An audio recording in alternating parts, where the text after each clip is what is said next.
Hello दोस्तों, कैसे हो आप। ये देखिए हमारे पास बच्चों वाला इलेक्ट्रिक स्कूटर है। ये देखिए वर्क नहीं कर रहा है। ये देखिए कहीं से भी चलाते हैं ये चल नहीं रहा है। देखते हैं इसमें क्या प्रॉब्लम है। सबसे पहले हम इसकी जो बैटरी वगैरह वो देखेंगे कि सही है या कोई प्रॉब्लम है। बैटरी को बदलेंगे।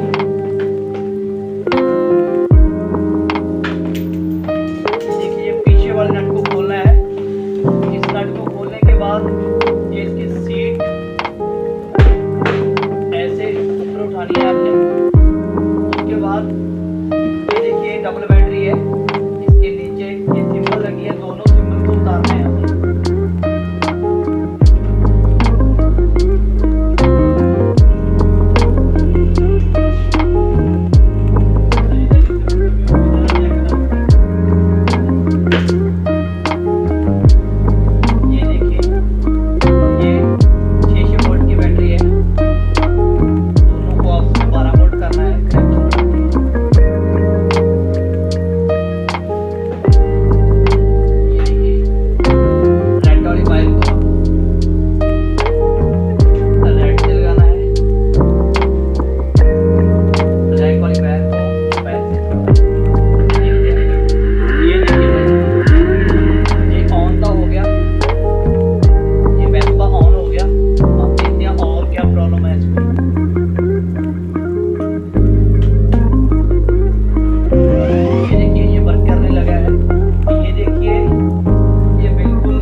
रखा है।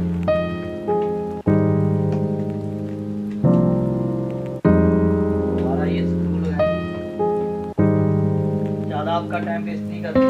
ये देखिए ये बिल्कुल अच्छे तरीके से वर्क होने लगा है।